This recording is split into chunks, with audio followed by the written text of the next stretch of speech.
Muito boa noite, telespectadores da Record News. Estamos iniciando nesse momento mais uma edição do seu já tradicional Conexão ND. Hoje, com um convidado muito especial, empresário Sérgio Alves. Ele já foi diretor da companhia Lepper, da companhia São Bento, Fiação São Bento do Sul, ex-secretário estadual da Fazenda, ex-presidente da Celesc, Centrais Elétricas de Santa Catarina, ex-presidente da CIG, Associação Empresarial de Joinville, e durante mais de 7 anos, presidente da Câmara de Assuntos Tributários da Federação das Indústrias da Fiesc. Boa noite, doutor Sérgio. Prazer e honra recebê-lo aqui no nosso Conexão ND. Boa noite, Moacir. É um grande prazer estar no teu programa, estar à tua disposição e ter essa oportunidade de nós conversarmos aí com o teu público, os teus espectadores. Doutor Sérgio, a primeira motivação é a seguinte: o senhor acabou de lançar aí o projeto Voz Única, que está na 4ª edição pela Federação das Associações Comerciais, a FACISC Santa Catarina, que o senhor preside há mais de um ano. O que significa exatamente, o que pretende exatamente esse projeto? Muito bem, Moacir. Esse é um ano muito importante para nós todos, um ano de eleições, um ano que nós temos um compromisso muito sério com o nosso voto, com a nossa sociedade, e faz parte do nosso DNA como associativismo, nós escutarmos a sociedade. E esse trabalho do Voz Única, na realidade, é uma cartilha de demandas que nós levantamos no estado todo. Nós dividimos o estado em 12 regiões, cada região tem a sua característica, a sua peculiaridade. E dentro dessa cartilha nós selecionamos aquilo que são pleitos, aquilo que são bandeiras, conforme a característica daquela região. É óbvio que a grande concentração, a maioria desses pleitos sempre são voltados à área da infraestrutura. Mas isso não quer dizer que não tenha pleitos, por exemplo, na área da saúde, na área da educação, na área da segurança, enfim. É um grande raio-x que a gente faz, é uma ferramenta de trabalho, de planejamento. E a gente pede o compromisso dos nossos futuros representantes políticos, nosso futuro governador também, nesse sentido, para que fique alinhado. E falando em alinhar, isso é importante nós mostrarmos. Existe um alinhamento entre a classe produtiva, aquela classe que gera emprego, gera renda, com a classe política e com a sociedade. Então é escutado, né? A gente escuta todas essas classes e faz esse trabalho que serve como vamos dizer assim, quase que como uma bússola.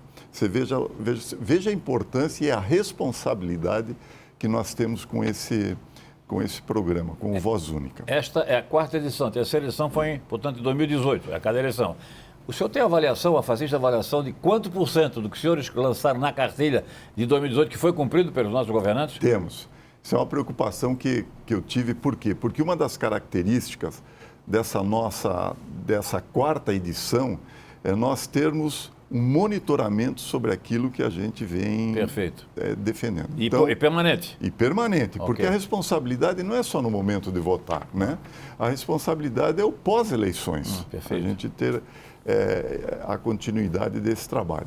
E eu fiz um levantamento das demandas anteriores, das edições anteriores, e muita coisa, naturalmente, que tivemos êxito.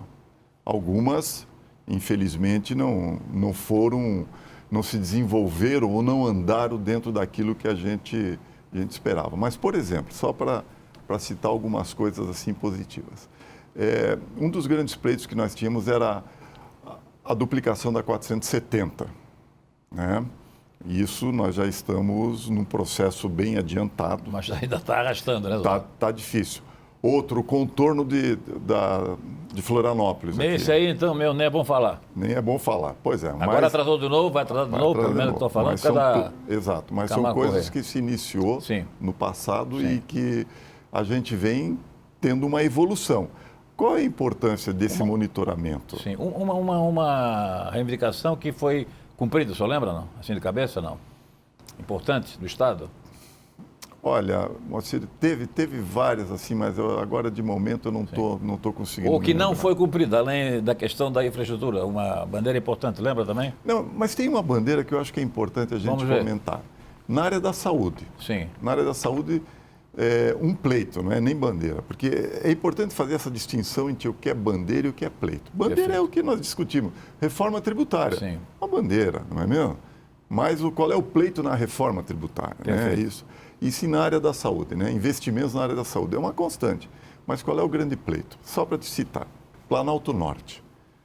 Nós estamos solicitando, fizemos um pleito para construir um hospital infantil em Canoinhas, para evitar que a criança daquela região tenha que se deslocar quase 300 quilômetros para ser atendida em Joinville.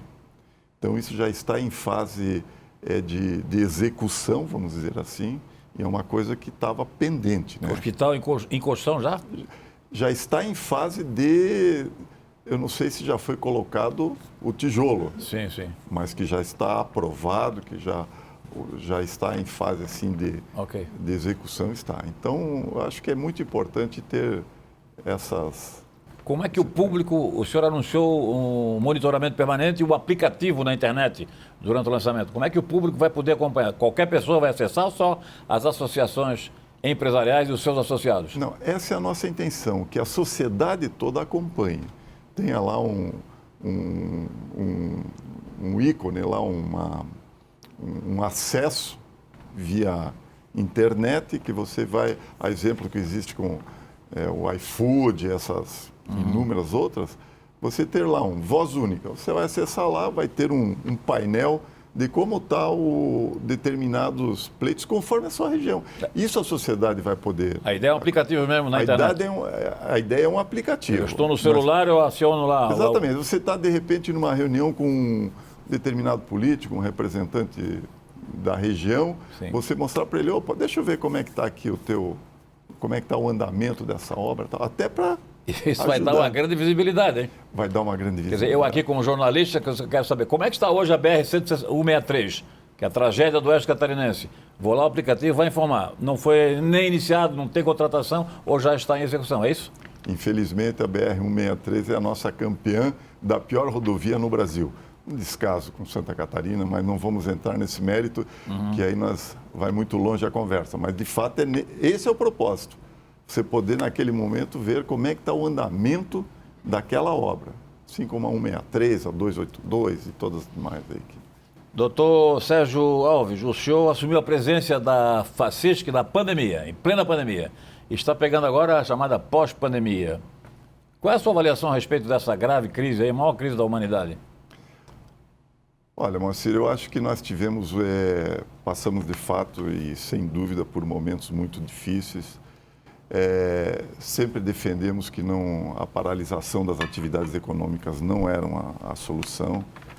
Nesse aspecto, eu reconheço aí também todo o trabalho do governo que manteve um diálogo conosco, com as entidades representativas. Aliás, eu acho que também, eu queria ouvir a sua opinião, que foi exatamente esse diálogo do governo com o setor produtivo, especialmente da área industrial, que permitiu que nós tivéssemos bons números em relação à situação econômica de Santa Catarina, concorda? Eu concordo e eu acho que a gente tem que reconhecer esse trabalho por parte do governo, de que escutou a classe produtiva, escutou as entidades. Eu acho que isso é muito importante. Porque isso não aconteceu em São Paulo, nem no Rio Grande do Sul, e não apenas na indústria, não, também no comércio, né? Exatamente, não acontecia. E felizmente aconteceu e o resultado está aparecendo. Nós tivemos 2 segmentos extremamente afetados, que foi o setor de turismo, o setor de eventos. Mas nesse setor o governo não teve diálogo? Não teve diálogo. Está vendo? Então, aí que mostra bem a importância do diálogo. Agora, a minha percepção sobre tudo isso, eu acho que houveram, além de ter, claro, sem dúvida, momentos assim muito difíceis, mas houve momentos que mostraram o quanto nós somos criativos, o quanto nós desenvolvemos em termos de solução dos problemas, né? Acho que Santa Catarina é um estado aí que dá um exemplo para o Brasil em vários, sem dúvida, vários, setores, uma economia extremamente diversificada e felizmente os nossos números estão comprovando que hoje são números aí que são invejáveis em nível de Brasil. Segundo a Brasel, o número de desempregados pela pandemia é 40 mil. e mais de 5 mil empresas fecharam. O senhor tem números a respeito das associações, 149, né? Que existe em Santa Catarina. O número foi realmente muito grande ou não chegou a ser significativo? Olha, foi um número que impactou, Sim. Vamos dizer assim, né? Ele impactou e também não causou também muita surpresa, porque já se esperava, né, que de fato houvesse as consequências disso tudo. Agora, uma situação que é muito, vamos dizer assim, favorável é que hoje nós estamos a pleno emprego. Santa Catarina, eu sempre digo que só não trabalha quem não quer, porque hoje em todas as regiões do estado você vê uma carência de mão de obra incrível e a tendência é continuar assim, faltando mão de obra no estado, porque a economia está crescendo. Pois é, doutor. Agora, presidente, no ano passado, esse ano, a direção aqui do Grupo ND realizou várias jornadas em municípios diferentes de Santa Catarina. Eu tive o prazer de participar dessa jornada, fazendo palestra sobre cenários políticos de Santa Catarina. Então nós fomos a Videira, Joaçaba, Caçador e Chapecó, depois no Sul, Tubarão, depois eu fui a Joinville lá com o Vitor Cid, enfim. E só sabe qual foi o fato comum entre todas essas visitas na área produtiva? É que havia carência de mão de obra, está buscando gente de fora, inclusive, com o caso de Chapecó, até do exterior, e desemprego. Como é que se compatibiliza isso, doutor? É complicado, de fato. Mas primeiro eu quero te parabenizar por toda essa tua visão do panorama político, da situação econômica de Santa Catarina. Não está fácil, porque o quadro está muito imprevisível, né? Mas a gente faz volta. Exatamente, mas parabéns aí pela tua incursão aí com relação a... Mas então, como é que vamos compatibilizar aí? Mão de obra carente de mão de obra e desempregado? Ou esse desempregado é malandro mesmo, quer se beneficiar com o seguro-desemprego, auxílio emergencial? Como é que é? Eu acho que tem vários fatores. Também. Tem de tudo isso, tem de tudo. Inclusive, a necessidade de uma mão de obra um pouquinho mais especializada, uma mão de obra um pouquinho mais técnica, porque hoje você pode ter mão de obra disponível, mas pela complexidade hoje de algumas atividades, você precisa ter uma situação mais de capacitação, né, com relação à mão de obra. Isso em todas as áreas, né? Em todas as áreas. Olha, eu percorro o estado inteiro, do extremo oeste, extremo sul, Planalto Norte, e conforme as suas características, existe em todas as áreas. Setor de agronegócio, setor metal mecânico no norte, setor cerâmico no sul, enfim, todas as áreas têm as suas necessidades, suas carências de mão de obra técnica. Por essas viagens, por esses contatos, essa carência mais lá no oeste, os frigoríficos se queixam muito da falta de mão de obra? Muito. Ou ela na sua região, na sua base, no norte de Santa Catarina, Joinville, etc., ou no sul, o senhor consegue identificar, não? Ou é mais ou menos igual? Não, eu consigo identificar a carência de mão de obra em cada região, por causa da sua característica da região, né? A sua especificidade daquela região. Por exemplo, lá no extremo oeste, né? A parte do agronegócio, lá os frigoríficos, é uma mão de obra mais especializada para aquela característica deles lá. Né? Por exemplo, lá o setor do norte, aqui o metal mecânico, já é um outro tipo de uma necessidade de mão de obra. Onde é que está a falha disso na sua avaliação, hein? As universidades? Não, eu acho que está... Isso eu defendo há muito tempo. Sim. E agora estou querendo fazer um trabalho também na federação, é a necessidade que nós temos de cursos mais técnicos. Ensino técnico. Ensino técnico. Eu acho que isso é importante.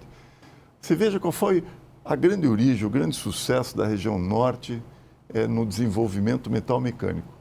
Uma escola chamada Escola Técnica Tupi. Formação de mão de obra técnica que ajudou nesse desenvolvimento.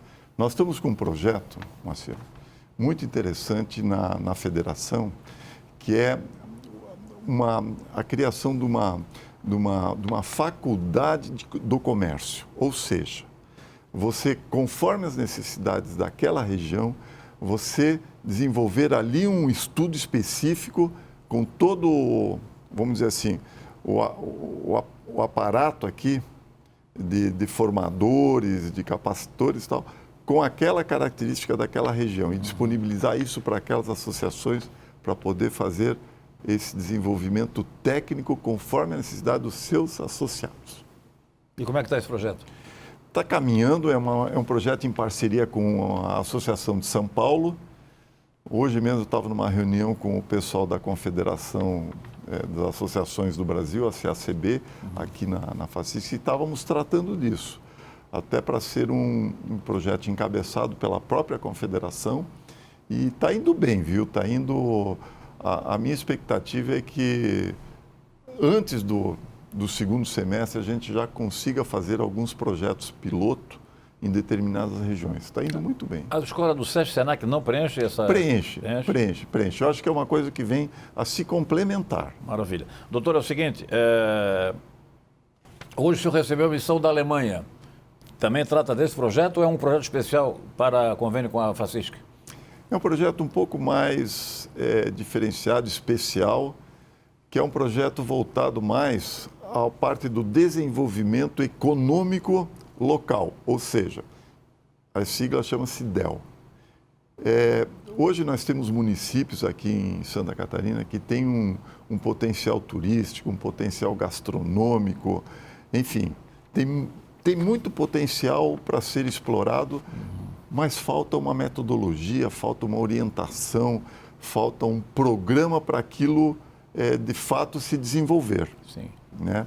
Então, essa parceria que nós temos com a Alemanha, que recebi a visita hoje, é justamente para fortalecermos isso, dessa metodologia com a BBW da Alemanha, para criarmos programas específicos para os municípios com baixo IDH. Isso que é importante. A FACISC já não tem, maravilha, essa FACISC já não tem um projeto com a Alemanha, do projeto Empreender, se eu não me engano, é isso? Tem. É igual ou é diferente? Não, é diferente. Esse projeto Empreender é voltado mais aos núcleos de empreendedores, né, que é feito com a Handwerkkammer, lá na Alemanha, sul da Alemanha.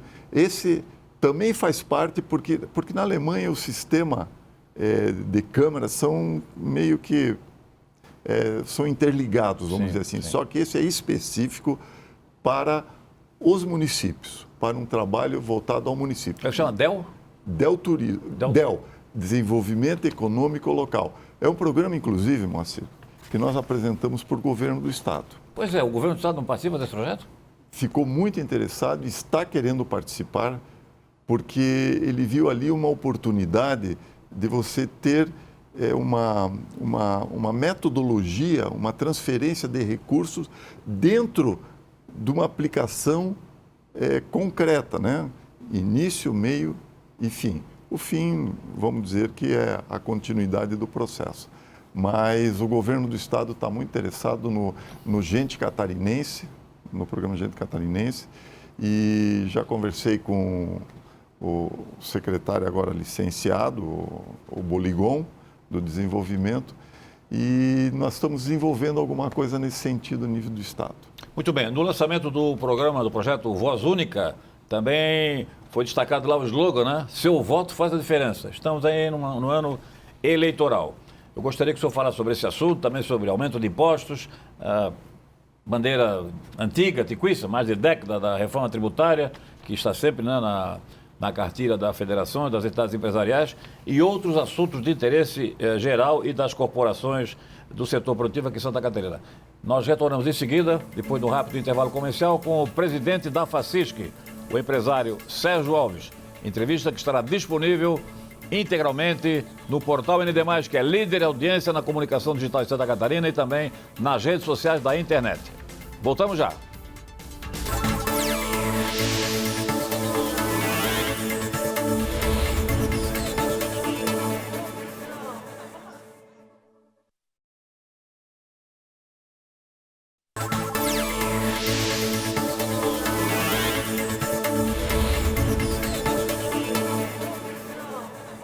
Estamos apresentando pela Record News o seu Conexão ND.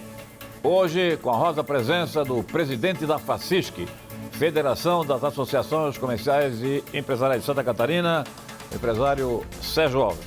Doutor Sérgio, presidente, seu voto faz a diferença. Como é que vai fazer diferença esse voto agora na eleição de outubro?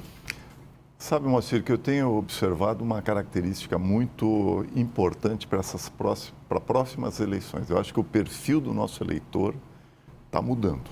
Sem dúvida. Sem dúvida. Eu acho que hoje o eleitor hoje é um eleitor que ele está muito mais atento com relação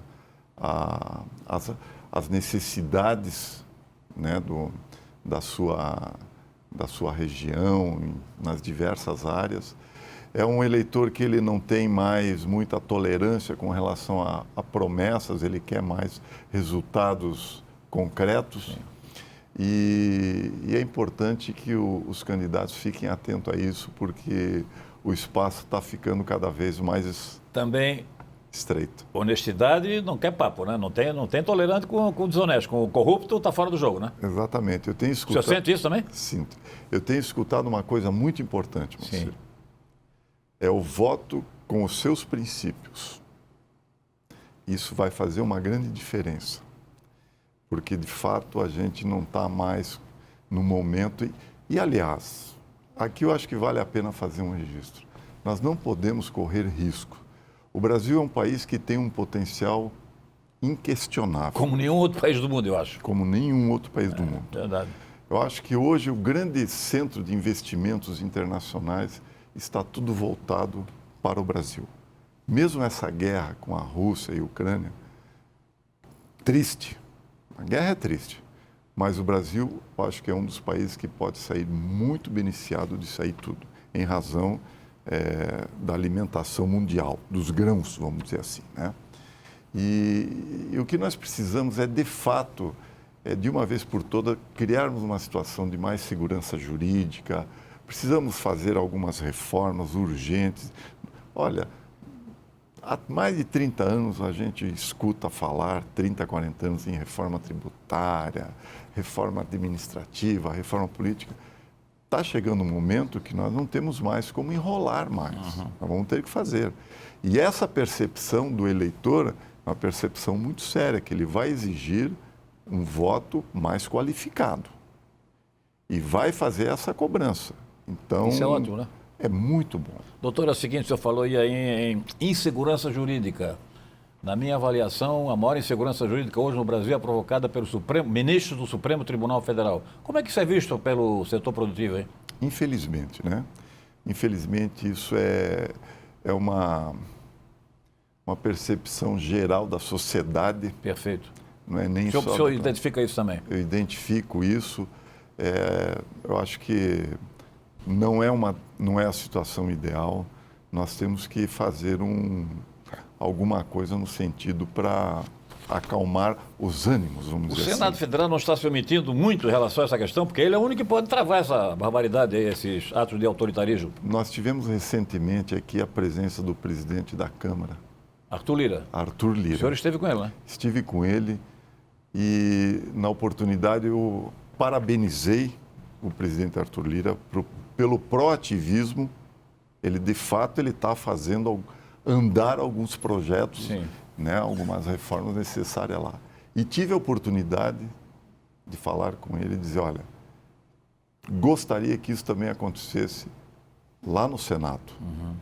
Né? Isso é uma mensagem que eu gostaria de deixar aqui, é de que o senhor pudesse conversar também com o seu colega, presidente do Senado, para também ter esse proativismo, porque não está acontecendo em várias coisas. E eu acho que aí está havendo uma omissão que não deveria existir. Presidente Sérgio, nessas palavras que eu tenho o prazer, a honra de proferir aqui na capital, no interior do Estado, eu tenho dito que, infelizmente, o nosso Poder Legislativo Federal é relativamente improdutivo, que tem muitas matérias, projetos, propostas de real interesse nacional que até hoje não são votadas.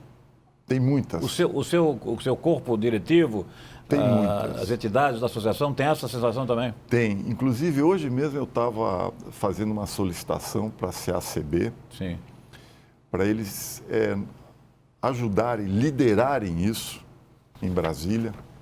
Nós temos projetos de lei aí fundamentais para a classe produtiva. Recentemente tivemos situações aí difíceis, talvez até um retrocesso com relação ao Código Ambiental, né, que foi pedido, né, uma vista aí, é uma situação aí que pode preocupar demais os municípios. Tem um projeto de lei felizmente agora também foi da microempresa, né, para poder fazer o refinanciamento de dívidas. Isso andou, mas tem alguns aí que estão bem parados.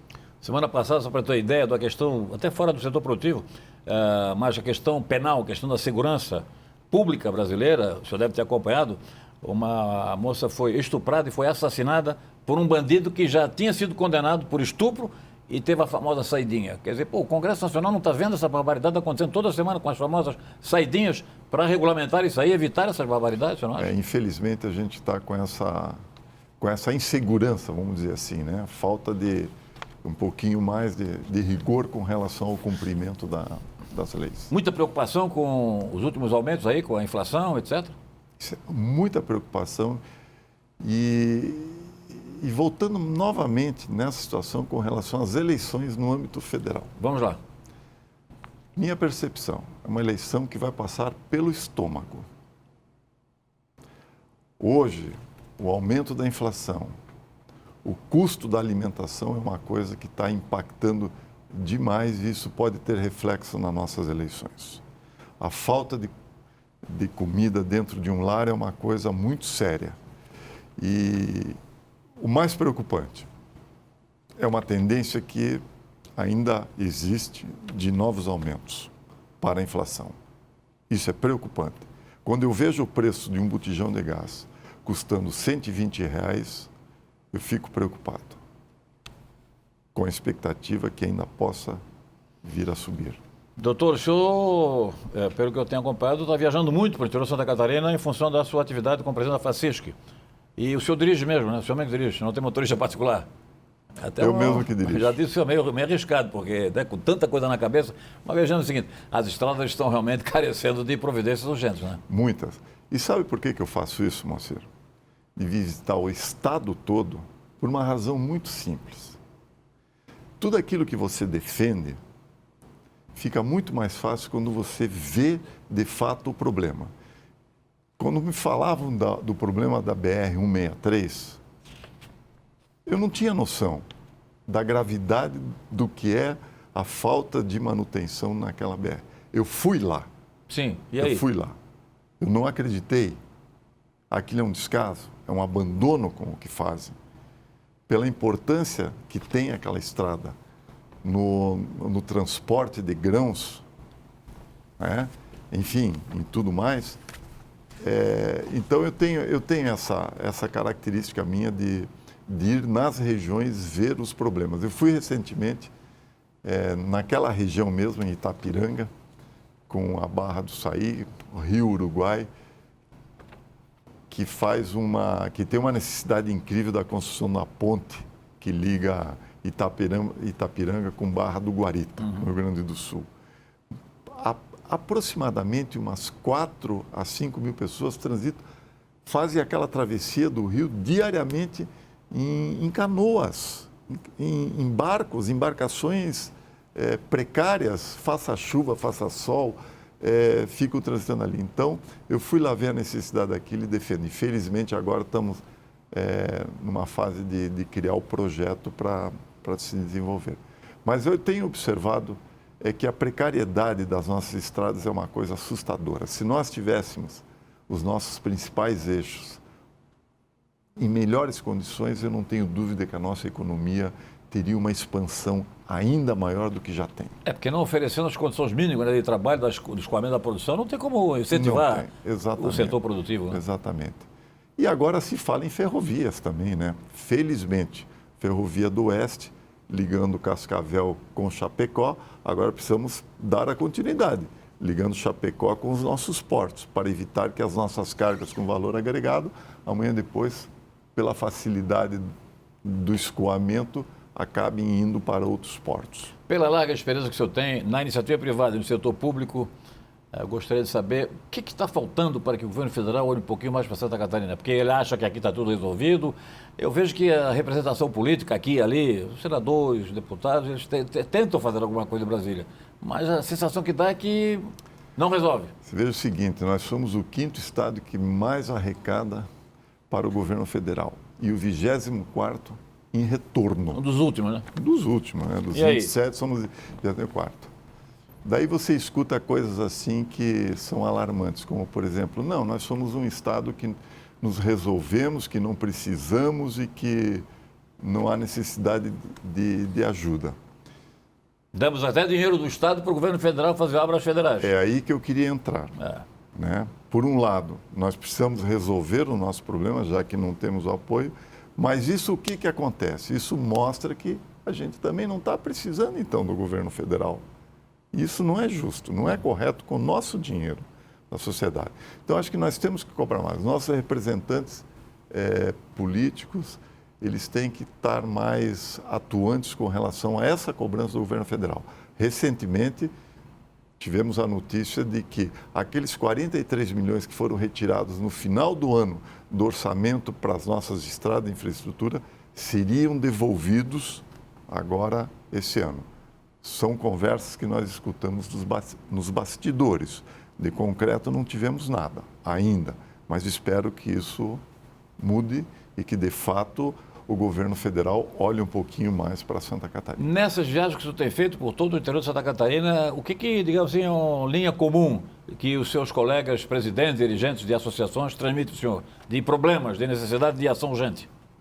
Aquilo que eu já comentei, 50%, 60% nessa faixa das necessidades é voltadas para a área de infraestrutura. Infraestrutura, continua Infraestrutura. Continua sendo esse o maior problema. E melhoria dos nossos acessos, recuperação de estradas, alternativas viárias. Agora, eu pergunto aí, as empresas também não se queixam muito da exagerada legislação para cumprir além da carga tributária, quer dizer, o trabalho que tem, uma necessidade de mão de obra qualificada para pagar os impostos, isso não é um problema grave também? Isso é um problema sério, não é só um problema, é um problema muito sério que nós precisamos resolver de uma forma mais urgente, vamos dizer assim. Aí a importância de uma reforma tributária. O senhor acredita nela, doutor Sérgio?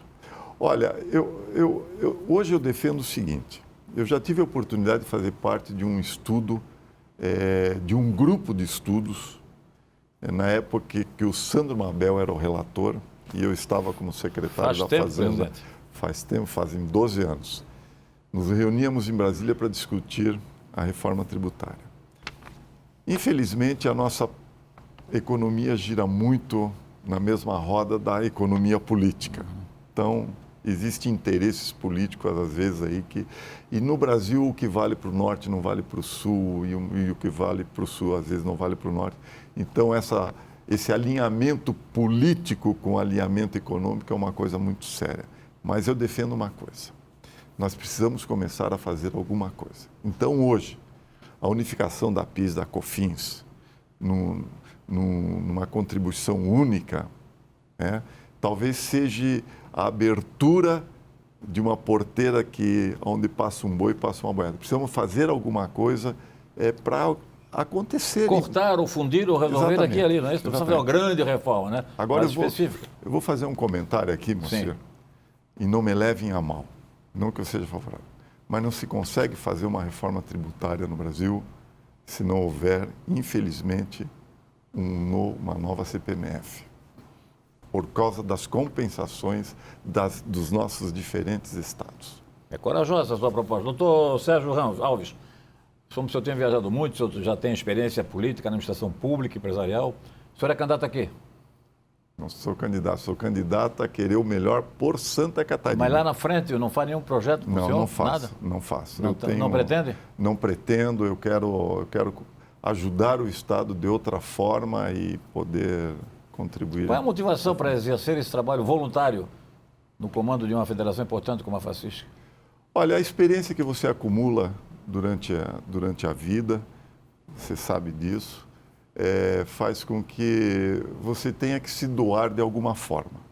E a forma que eu achei, depois de praticamente me aposentar da atividade empresarial, era levar esse conhecimento e ajudar a sociedade, ajudar as empresas com a experiência.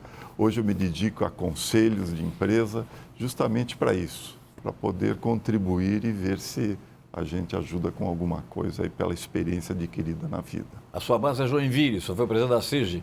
Joinville, depois que faleceu Luiz Henrique da Silveira, o senador e governador, ficou sem uma liderança forte de expressão estadual. Inclusive, nesta eleição, não vai ter nenhum nome de expressão, né, para participar do processo majoritário. Isso não é ruim para Joinville, não? Eu acho que pela representação que Joinville tem no contexto catarinense, deveria estar mais atuante nesse sentido. O saudoso Luiz Henrique, pessoa que eu gostava muito, acho que ele era um catarinense que queria o bem de Santa Catarina e defendia isso com todas as suas competências. Eu acho que faz falta, mas não vai faltar a oportunidade de surgir novas lideranças. Já viu algum nome despontando lá? No momento, nós estamos muito satisfeitos com a atuação do prefeito de Joinville, o Adriano Silva, está fazendo um trabalho muito positivo. É o que eu ouço, mas parece que ele está muito assim na área paroquial, cuidando da prefeitura, cuidando do município. Você acha que daqui a pouco ele vai começar a ganhar visibilidade estadual? É uma evolução estadual? natural. O senhor acha? Do processo, eu acho que é uma evolução natural. Ele tem que fazer, e tem que fazer bem essa base política para se tornar conhecido. E eu não tenho dúvida que pode se despontar. Então, tem um minuto para alguma informação adicional que o senhor queira prestar como empresário, como líder político no Estado e presidente da FACISC, por favor. Acreditem em Santa Catarina, acreditem no Brasil, façam tenham muita consciência no voto e não tenha dúvida de que nós, nos próximos 10 anos, se tudo correr dentro das nossas expectativas, nós vamos despontar no cenário mundial. Obrigado mais uma vez por aceitar o nosso convite, participando aqui do nosso Conexão ND. Foi um grande prazer, estou à disposição e sempre que eu puder contribuir, conte comigo. Felicidades e um abraço a todos os integrantes da FACISC aqui em Santa Catarina.